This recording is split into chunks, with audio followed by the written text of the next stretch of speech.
Disney's Willow's like watching a set of hostage videos being broadcast live from inside the mouse house. But you and I know better. Nothing this bad is done on accident. This isn't a cry for help. It's a giant middle finger to the original's 80s film and the audience. The next 4 episodes are nothing more than a cheap imitation of bad storytelling, bad acting, and bad cinema. All that's left for us to do right now is shove it in a bag and take out the trash.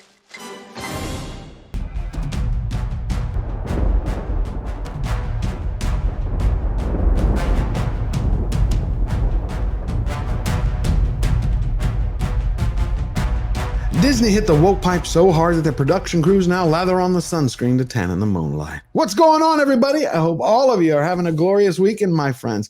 When you make everyone special, no one's special. But that's Disney's message that they continue to push as they're building their soapbox for identity politics and penny pinching.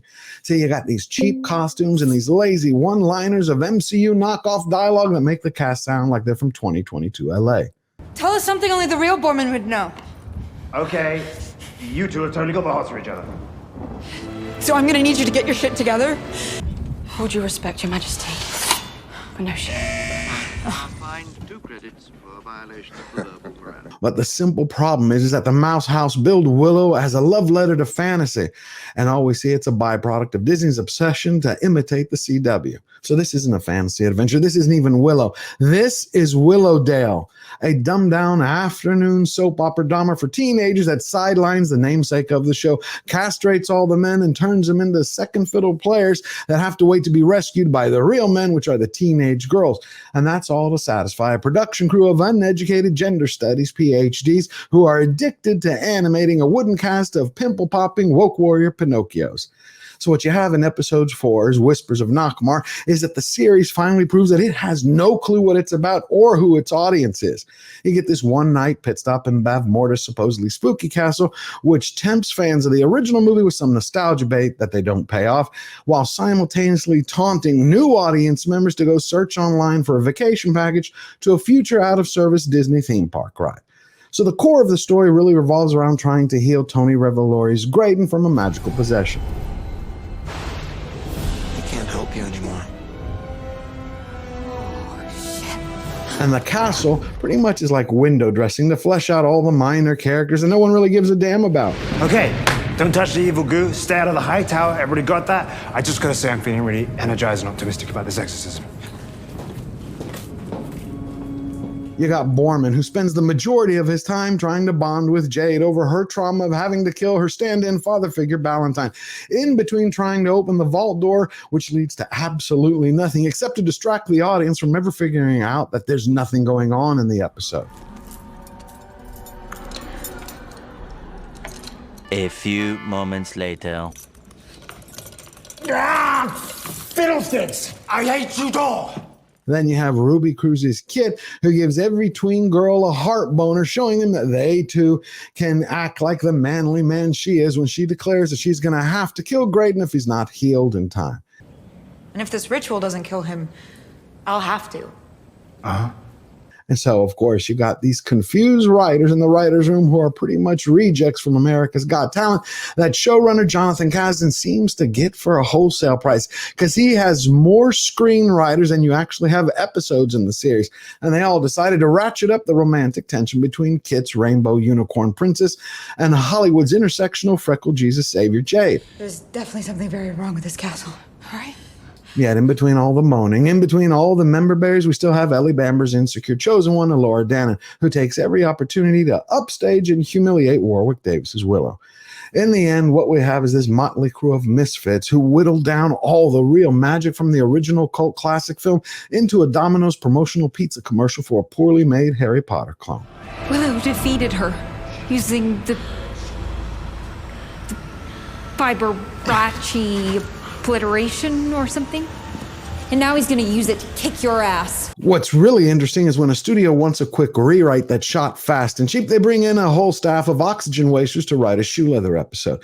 That's episode 5's Wildwood, the feeling hour, where the entire party drinks this magical truth plum potion where they're forced to be honest about their feelings and tell the audience everything that's going on inside their heart. There's truth plums for you, I guess. There's what plums? The truth plums? Once you eat them, it's impossible to be anything but totally honest.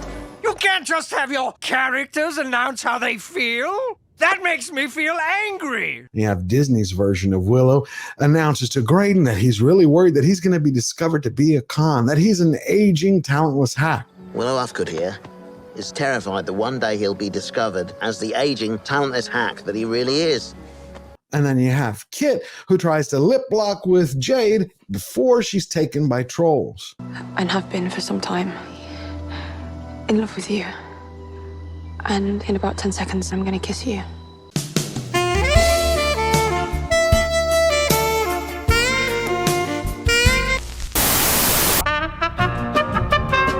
Wildwood is an inelegant filler episode with a little bit of world building, which would have been so cool if you just couldn't swell the smelly bacteria from the shoe leather. I think what's actually happening is that they really don't care about us.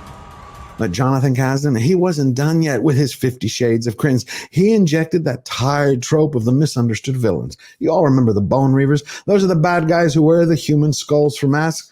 Well, in this series, they're now the real underdog heroes.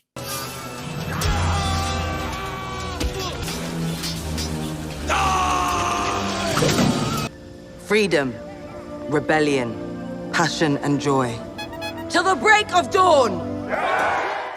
You serious? But the party really starts taking off when it's revealed that Jade, she's part of their family. She's one of them. And we find out that it was her father, their original leader, Kale, from the original cult classic film, who was killed by Mad Mardigan. That's her daddy. He was killed by Mad Mardigan at the Battle of Nockmaar. Your mother was killed by the Rangers that kidnapped you and took you to Tyr's Lane.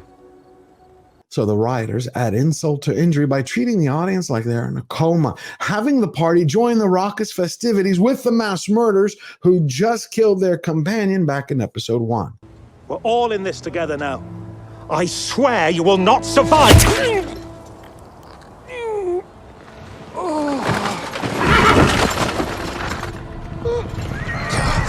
Bone Reavers. Nothing makes fucking sense.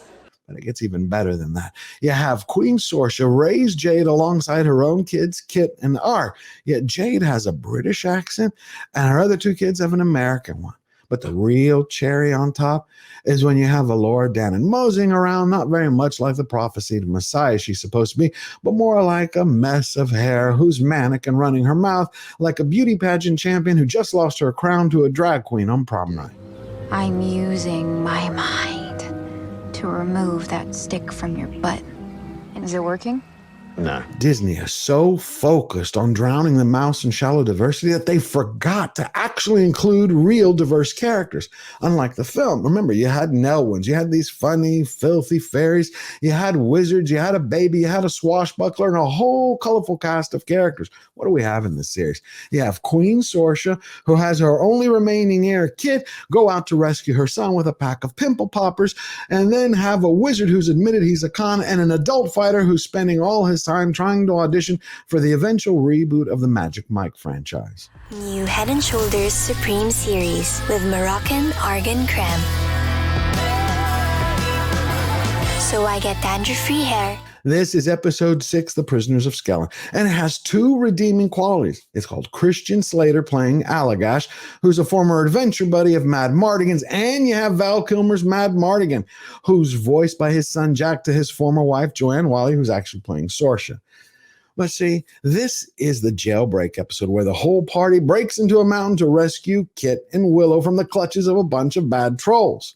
But it's Christian Slater, his screen time, that actually injects a little bit of life into the show, which is great.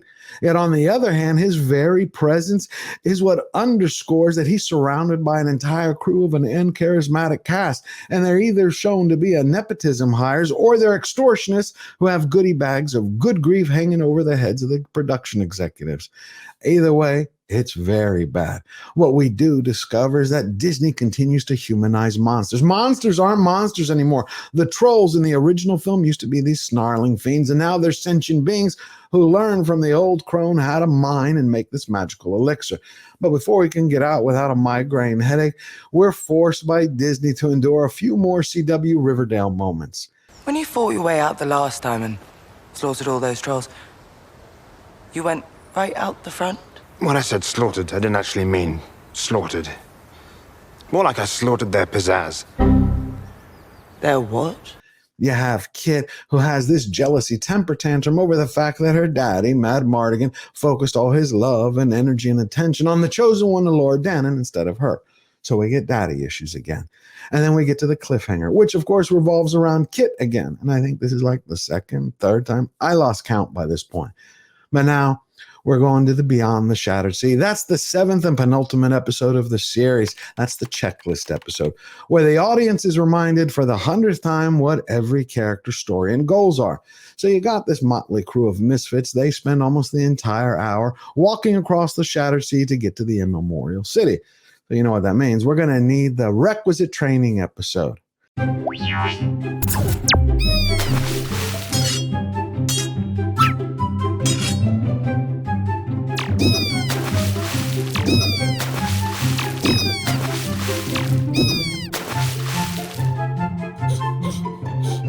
Well, Willow does a complete 180. He's no longer a con man. He's a master Merlin the Magician, exchanging magical volleys, training with the Lord Dannon.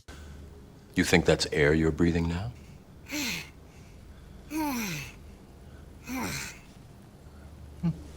And then you have Disney's poster boy, Graydon. He's the poster boy for their message machine, which says that everyone is special and no one's special.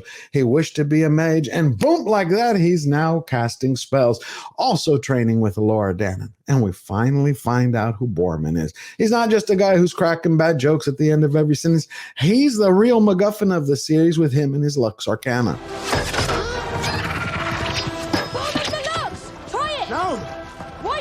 Because there's a perfect moment for that.